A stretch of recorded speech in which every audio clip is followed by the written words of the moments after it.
Carla, the more you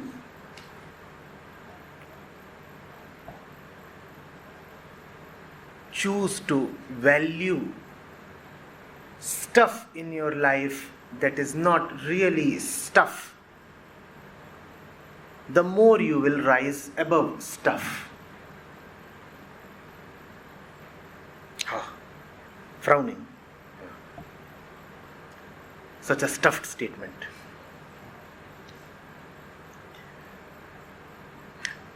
Yes, death is material, and you have rightly pointed out that one is so attached to the material existence of the others, and one is so attached to things like job and money, and one's happiness too is contingent on material things. So one is very attached to the material, right? Why don't you start valuing love? And if you value love, then aren't you valuing something that is not material? Please. Is it not often a choice to value love over, let's say, glitter or convenience or money? If it's a choice between love and convenience, and you have chosen convenience, then what have you chosen? The material, right? Whereas if you have chosen love, have you chosen material? Is love material? If love is material, bring some of that material to me on this plate. Please, somebody serve love to me on this plate. Because material can always be transformed.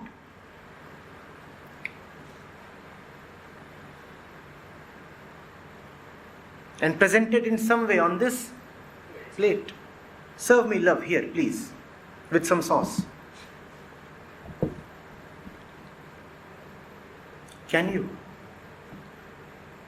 You can't. That's the way to beat the material. But first of all, one has to be fed up with material, and one has to have some love. Good news is, and equally the bad news is, all this is a choice. It is often said, love just happens. We talk of spontaneity. We talk of its finality, irreversibility. We talk of its unknowability. We talk of the total possession that love takes over oneself. But all that is a lot of poetry. The reality is that love too is a choice. Love cannot just overwhelm you and overpower you and possess you if you don't want it to. You have to allow love to dominate you. If you don't allow, it won't. It's such a handicap, Even God needs our permission to enter us. And more often than not, the permission doesn't come.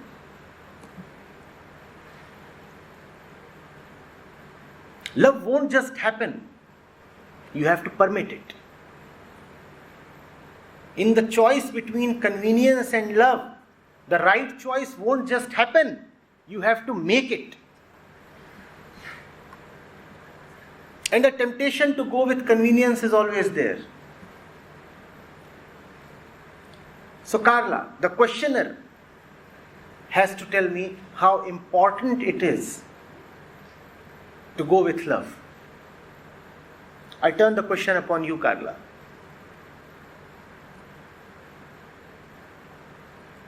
If the material annoys you now, then tell me,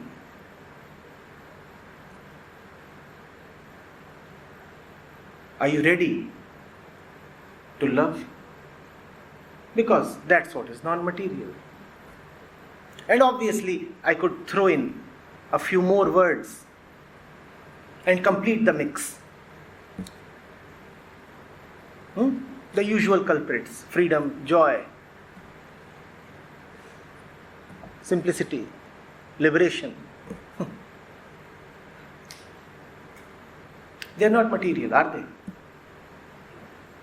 Ever seen a cube of truth? A cube of truth dissolving in a cup of love. We haven't seen that ever, have we? Colors of joy. Though we use those phrases, stupid phrases, but we use them. It's a rainbow of joy. But the fact is, joy cannot be seen. Behind your seeing can be joy. But in nothing material, in nothing seeable, lies joy. When you are joyful, then the world is a wonderful place.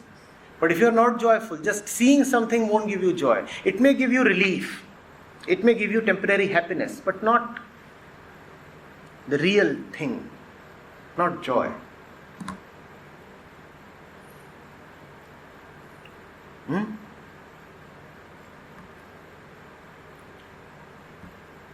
Material attracts because the ego can measure the material, and only the material can be measured. In material lies a lot of security because material can be stored and possessed. You can write your name on the material and you can claim it. Nobody else can touch it. You can deposit it in a bank locker and it's all yours till your death. You can even leave it behind for your kids. Such is the quality of material. So there are a lot of advantages related to material, are there not? If it is perishable, you can salt it and store it in a container to use next season. You can pickle it. Love, would you want to salt it and pickle it? You do want that. Most of us keep trying that, don't we? Look at married couples. Their love has been salted and pickled. And they want to use it season after season.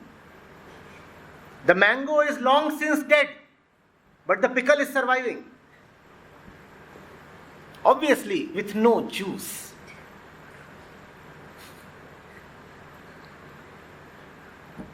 With love, storage is not possible. With material, storage is easy.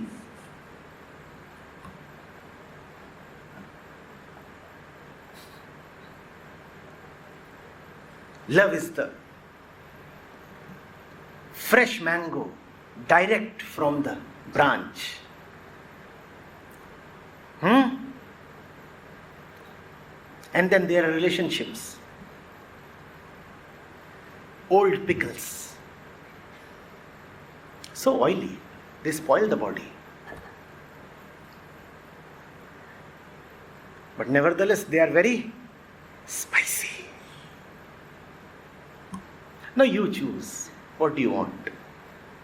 Spices with oils and preservatives,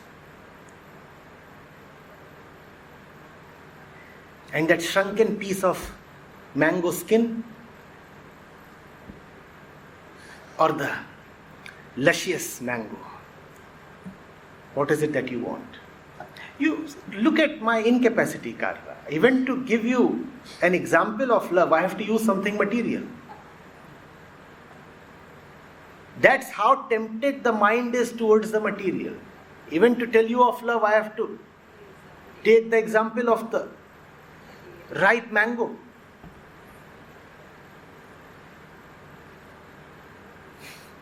And a luscious one. And a luscious one.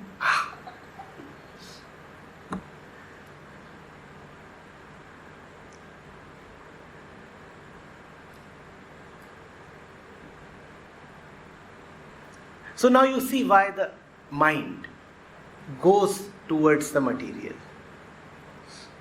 The ego finds so much comfort there. Right? This sofa is mine.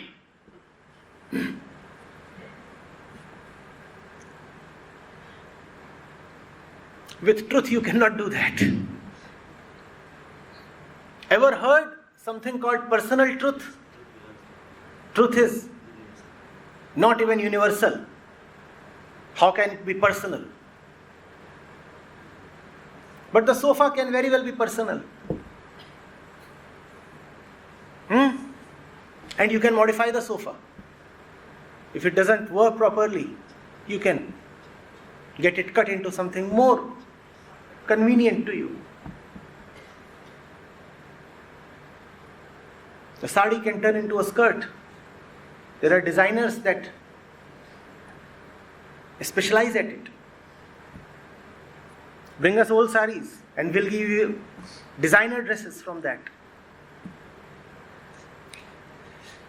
With love you cannot do that. Yes, with the lover's sari you can do that. So there are many for whom love is just a great sari.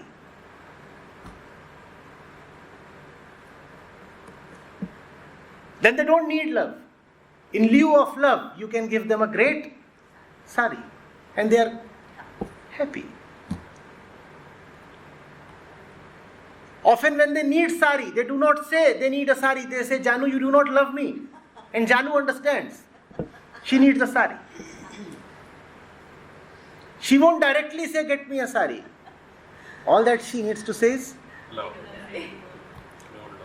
Similarly, Janu does not need to say that he needs sex. All that Janu has to say is, I want to love you. And she understands what he wants. If he says, I want to love you, he means undress.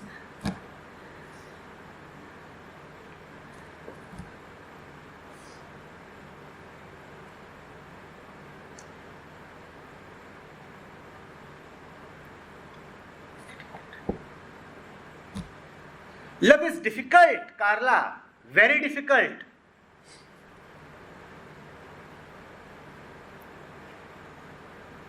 It requires guts.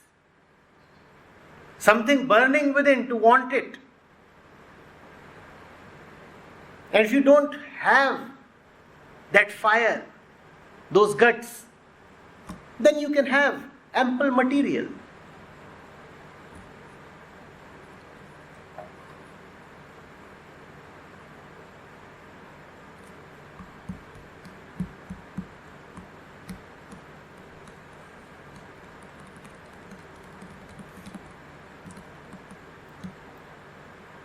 Most of us are not seekers of love. We are chasers of lovers. There is a great difference between that. Wanting love and wanting a lover. Please meditate on that. There is a great difference between wanting love and wanting a lover. If you have a lover, it doesn't matter to you whether you have love or not. Such is your obsession with lovers. Because lovers are material and love is not.